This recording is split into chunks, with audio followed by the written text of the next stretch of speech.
কিছু কি নিয়ন্ত্রণে অন্তর্বর্তীকালীন যে সরকার সেটা কেমন চলছে? প্রথম কথা হচ্ছে যে যে এক এই যে ১০০ দিনটা একটা রাষ্ট্রের সরকার বদলে যাওয়ার পরে যে জায়গাগুলো তৈরি হয় সেটা কিন্তু খুব একটা বেশি দিন নয়।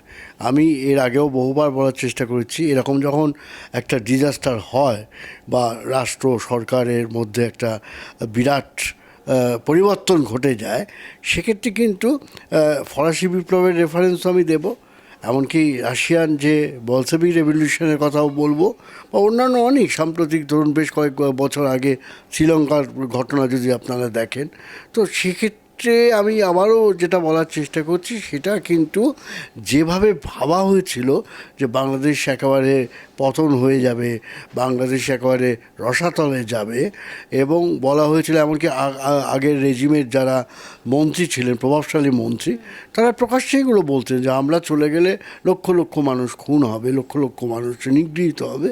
আমি যদি তুলনাটা করি, সেরম তুলনা কিন্তু মানে খুব কমই হয়েছে যে একটা বিরাট বিপর্যয় ঘটে গেছে, বাংলাদেশ রসাতলে গেছে, বাংলাদেশ তালিবান রাষ্ট্র হয়ে গেছে, এটা মোটেই ঠিক নয়। এটা অদ্ভুতভাবে আমি সোশ্যাল মিডিয়াতে প্রবল প্রচার আমি শুনছি বা দেখছি, কিন্তু বাস্তবে আমি এবার তো ১৮-১৯ দিন ছিলাম, আমি মূলত অবশ্য ঢাকায় ছিলাম, রংপুরেও আমি গেছিলাম, কোনো জায়গাতেই সেরকম গেল গেল রব উঠেছে এরকম ফেসবুকের বাইরে আমি কোথাও দেখিনি। বাংলাদেশ সেটাও পরিষ্কার বলছে যে বাংলাদেশের ভূমিকা নিয়ে, বাংলাদেশের নাক গলানো মানে ভারতের ভূমিকা নিয়ে, যে ভারতের নাক গলানোর দরকার নেই বাংলাদেশ নিয়ে।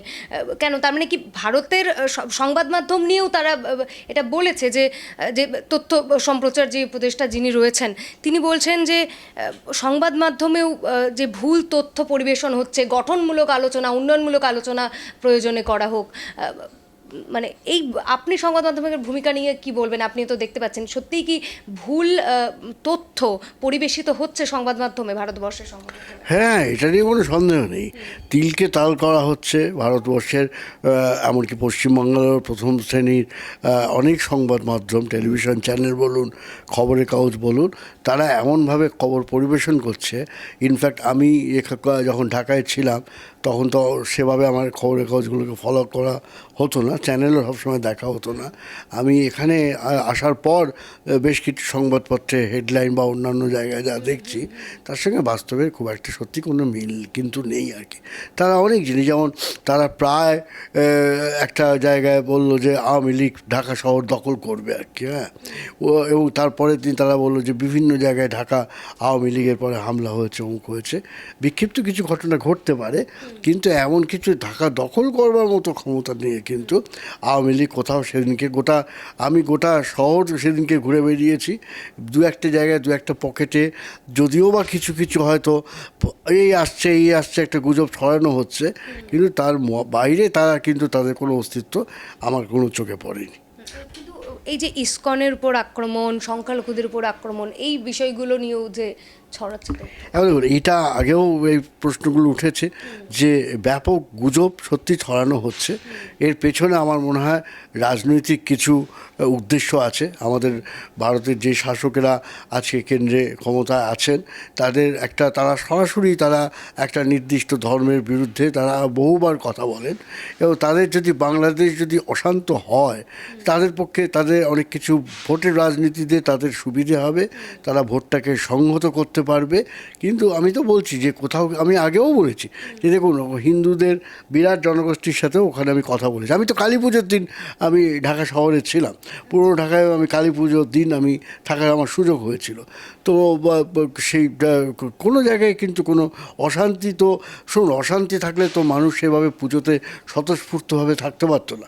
আমি অনেক ফুটেজ আপনাদের দিতে পারি বা দেখাতে পারি যে সেখানে কিন্তু খুব মানুষ স্বতঃস্ফূর্তভাবে অংশ নিয়েছে। হ্যাঁ, অনেক জায়গায় হয়েছে, এমন একটা বিখ্যাত কালীবাড়িতে আমার বিএনপির যে মহাসচিব তিনি ওইখানে গিয়ে যোগ দিয়েছেন। এরকম অনেক রাজনৈতিক নেতারা কিন্তু বিভিন্ন কালী পুজো মণ্ডপে গেছেন, তারা খানিকটা কনফিডেন্স দেওয়ার জন্যে। হ্যাঁ, আমি আবারও বলেছি, আগেও এটা বহুবার বলার চেষ্টা করেছি, দেখুন, সংখ্যালঘু যারা আছেন তাদের দুটো দিক আছে।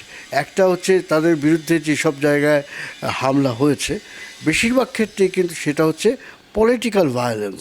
তিনি আওয়ামী লীগ করেন বা করতেন, একটা সময় পাড়ায় দাপিয়ে বেরিয়েছেন, জেলাতে দাপটে থেকেছেন, ফলে তারপরে কি হামলা হয়েছে, সেটা বাঞ্ছনীয় না। কোনো ক্ষেত্রেই রাজনৈতিক হামলা ব্যক্তিগতভাবে আমাকে যদি জিজ্ঞেস করেন, আমি বলবো এটা সমর্থন করা যায় না। আজকে যদি এখানে যারা তৃণমূল আছেন তারা যদি ক্ষমতাচ্যুত হওয়ার পরেই যে রাজনৈতিক দলে ক্ষমতা পাবে তারা বদলার রাজনীতি নেবে, এটা কাঙ্ক্ষিত না। আবার ঠিক উল্টো তৃণমূল একসময় বলতো যে বদলা নয় বদল চাই, কিন্তু তারা যখন বদলার রাজনীতি করেন সেটাকেও আমি পছন্দ করি না। আমি মনে করি এটা সমর্থনযোগ্য নয়। তো বাংলাদেশের ক্ষেত্রেও সত্যি, আমি রাজনৈতিক ভায়োলেন্সটাকে কখনোই সমর্থন করছি না, কিন্তু যেখানে কম বলা হচ্ছে, যেখানে শোনেন, আমি একটা বিভিন্ন আর্কাইভসে কিছু কিছু ফুটেজ খুঁজছিলাম, আমি দেখলাম আমাদের এখানে সংবাদপত্রে বলা হচ্ছে যে ইতিহাস মুছে দেওয়া হচ্ছে। এখন ইতিহাস মুছে দেওয়া হচ্ছে কে বলছে? আমাদের সংবাদ মাধ্যম বলছে। এটা নিশ্চয়ই কাঙ্ক্ষিত নয়, এবং সত্যি তো ইতিহাস মুছে দেওয়াটা ঠিক না, কোনো দেশের ক্ষেত্রে আমি সঙ্গে সমর্থন করি না। কিন্তু আপনি যদি ওখানে গিয়ে খোঁজ করেন, আর্কাইভস যদি দেখেন, আমি যেহেতু ফিল্ম মেকার হিসেবে আমি অনেক ফুটেজ আমার দরকার ছিল, কিন্তু দেখা যাচ্ছে যে মানে অধিকাংশ 72-74 যে দুর্ভিক্ষ বলুন, যে রক্ষী বাহিনীর অত্যাচার বলুন, সেই জায়গাগুলো কিন্তু পরিষ্কার মুছে ফেলে দেওয়া হয়েছে। আমি আপনাকে একটা ঘটনা বলি, ঘটনাটা প্রত্যেকের জানা উচিত বোধহয়, যে খুবই বেদনাদায়ক একটা ঘটনা রক্ষী বাহিনী করেছিলেন। আমাদের এখানে যারা মানুষজন অনেকে খোঁজখবর রাখবেন, যে ইলামি চক্রের ওপরে অত্যন্ত ঘৃণ্য আচরণ হয়েছিল, অত্যাচার করা হয়েছিল। আমি বলবো যে রক্ষী বাহিনীর অত্যাচারে ওই সময় একসময় নকশাল নেতা ছিলেন শান্তি সেন, তার ছেলে, বউ এবং তার স্ত্রীকে যেভাবে শান্তি সেনের খোঁজে এবং শান্তি সেনের ছেলের খোঁজে যেভাবে তাদের অত্যাচার করা হয়েছিল, সেটা নতুন করে সামনে আসার দরকার। আমি ঘটনাচক্রে তাদের সাথে যোগাযোগ করতে পেরেছিলাম, কিন্তু আপনি শুনলে অবাক হবেন, তারা আমাকে রাজি হয়েও তারা ইন্টারভিউ দিতে চাইলেন না।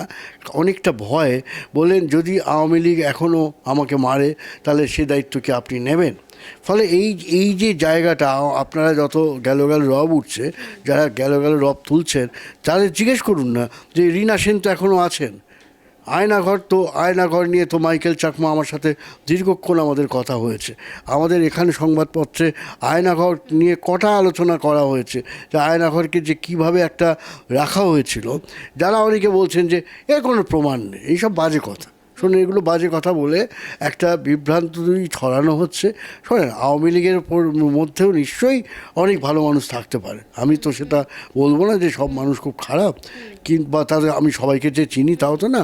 আওয়ামী লীগের সহযোগী অনেক দলের মধ্যে নিশ্চয়ই অনেক ভালো মানুষ ছিলেন বা এখনও আছেন, কিন্তু সামগ্রিক তাদের যে নীতি ছিল, আমি আগেও বলেছি আবারও বলবো, সেই নীতিকে সাফাই দেওয়ার মতো কোনো জায়গা এখনও তৈরি হয়নি।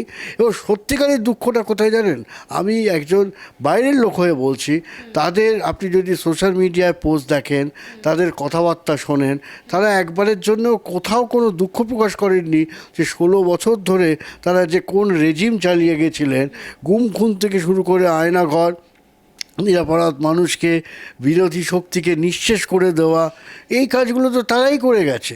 আজকে যখন প্রশ্ন উঠছে যে তাদের ব্যান করা হবে কি না, তাদের নিষিদ্ধ ঘোষণা করা হবে কি না, তারা কেন কান্নাকাটি করছে?